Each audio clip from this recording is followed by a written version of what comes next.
This is Dr. August Konkel and his teaching on the book of Proverbs. This is session number 10, Lady Wisdom and Lady Folly. Proverbs chapter 9.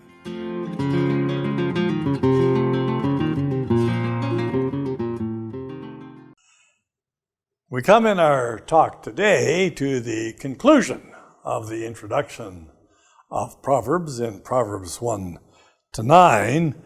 And here is where we have contrasted for us very explicitly Lady Wisdom and Lady Folly, the choice that we need to make between life and death that has been presented to us all along the way. So here in this chapter, Lady Wisdom is presented to us as a householder. And what she has done is invited guests to the feast which she has to offer. So she has prepared her banquet hall, which is supported by 7 pillars. Not 7, of course, is always the number of completeness, and not too much more than that should be made of the numbers here. It's just suggesting that this is a really great hall. If you have a large building, in order to support the roof, you've got to put pillars along the way so that the roof is held up. And so Lady Wisdom's banquet hall is big enough so that everybody can come. She's got her menu prepared. She's poured her wine. She's slaughtered her calf. Of course, in ancient times, meat was preserved on the hoof. You kept the animal alive until such time as you were ready to make it food. And I might add that in most of the world, that same policy is followed to this very day. I have been in India, and I know how they prepare their chickens. They catch them when they're ready to eat them. She's gotten her servers. She's given them all of their instructions, and now she appeals to the guests. And who are the guests? Well, these are the ones who need to gain sense. As she says it here, they lack a little in thinking. Their knowledge is not quite up to speed. And they should come to her, and they will find food, and they will find wine, and they will walk in the way of understanding. Now, what then is this work of wisdom? Well, this work of wisdom is next described in these verses. Don't answer a fool according to their folly.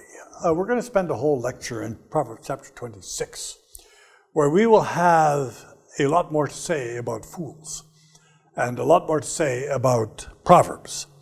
But the point essentially is this: you cannot reason with the irrational. Another way to say this is, you cannot teach something to someone who's in no position to learn it or doesn't want to learn it, is refusing to learn it. If you try to reason with the irrational, you will yourself become irrational, and you will turn yourself into a fool. So if you try to teach someone who has already determined that the premises from which you work are wrong, all you're going to get is scoffing. Now, the best example I can give of that in my context as an instructor within a university setting, though I actually work in a seminary, is our fundamental notion of epistemology, that is, how we know. Now, what is the premise of modernism by which the university professors operate, and especially by which their science operates almost exclusively? The premise of knowledge is this: all we are able to know comes through our senses and is processed by reason which we possess. Essentially, it goes back to a philosopher by the name of Immanuel Kant. And if anything is outside of that definition, it's just foolishness. It's just dismissed out of hand. Now, what kind of premise of knowledge is that? Who is to say that the only way you can ever receive knowledge is through your five senses? Why, I can tell you of all sorts of people who have demonstrated that they know things that they could have never received through their five senses. But of course, I don't ever share those stories with my intellectual friends who have already decided, oh, that's just psychological aberration. Those people are a little on the cuckoo side. Maybe they've been eating too many mushrooms of the wrong sort. And so you get into a debate with them, and pretty soon you're talking foolishness just like they talk foolishness. You have to understand, look, we're on two different premises here. You've made a religious decision. Your religious decision is that the only kind of knowledge you can have is your senses and your reason. And I say, no. I know, and have plenty of evidence for the fact, that there is a knowledge that can be received quite outside of that. And fundamentally, the testimony to the resurrection of our Lord Jesus Christ is one of those. But of course, you can dismiss that in all sorts of ways. So, instruct a scoffer, all you're going to get is insult. Be careful. Wisdom is a lifelong process. This is what we learn in verses 9 and 10. Live with integrity, and you'll be secure. Stay away from the ways of perversity and crookedness. That which is the winking of the eye is going to bring itzavon. It's going to bring etzev. It's going to bring pain. This is one of those places where that word pain is used. When you live with deception, you're going to bring pain. So, wisdom must begin with the knowledge of the holy. By the way, the word that's used here is simply the word Kadoshim. It's the word that means holiness. It's the word that of referring to God. And the fundamental thing about the word Kadoshim, and as being used for God, is to say that He is the one who is separate. And what that means is that God is in no sense dependent on creation. Rather, God is the source of creation. Now you see, there is that fundamental difference that I was talking about earlier. If you believe, if you understand and recognize that there is something that gives life to the universe, life doesn't just belong to the universe, but something that is separate from the universe, that gives life to it, then of course, there is knowledge that is just outside of simply what we may perceive and rationalize. And that in Hebrew is expressed with the word Kadosh. And so God is referred to as Kadosh. Who is this Yahweh that they refer to by name? Who is this? Well, He's the one who is outside of the universe. He is Kadosh. And He is the one who gives wisdom that alone has the potential for a full life. Character has its consequence. Wisdom is first. Pursue wisdom for benefit, your own benefit. The worst harm of the foolish is inevitably to the fool. And the fool is seduced. Now, what is the seduction that occurs mostly in our context? It is seduction of our own self-aggrandizement, our own belief that we can be as God, knowing good and evil. That is the great seduction. It is the great seduction that, especially in the modern era, kind of had its roots in the Enlightenment, but came to fruition in the era of deism and the development of of rationalism, and this description of Lady Folly describes that sort of seduction, the seduction that we are at the center of all things and our own God describes it perfectly. And where is Lady Folly?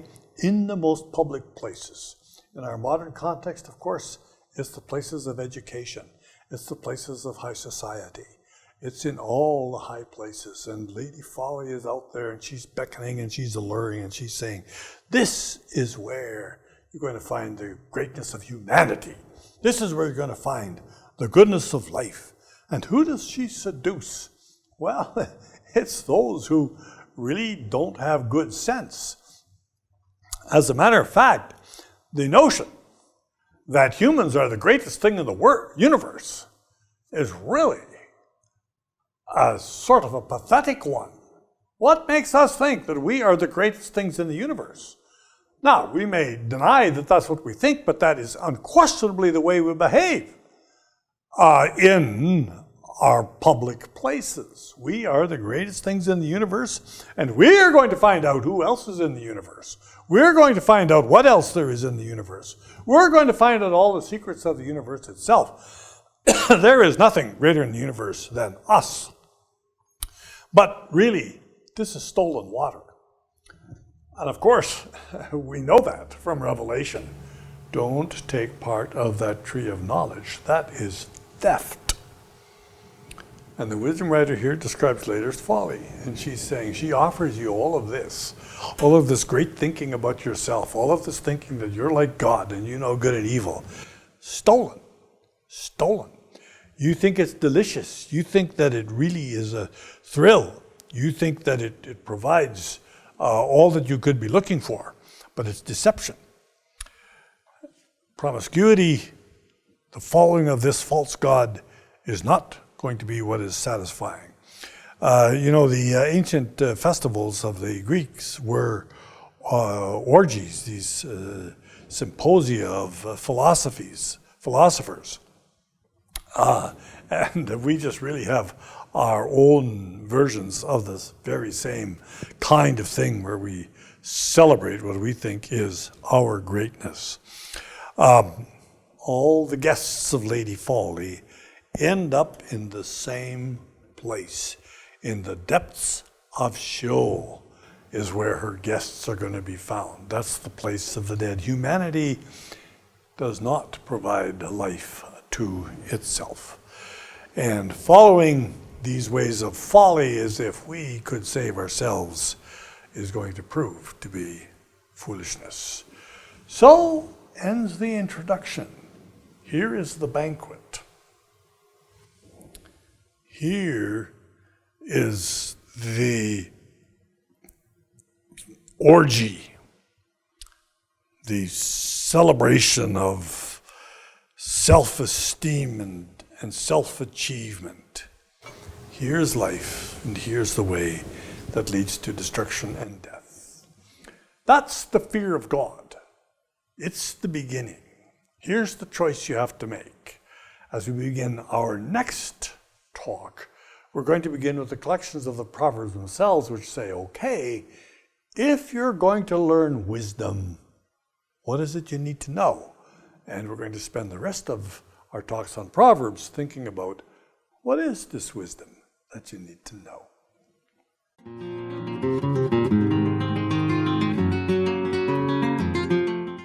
This is Dr. August Konkel and his teaching on the book of Proverbs. This is session number 10, Lady Wisdom and Lady Folly. Proverbs chapter 9.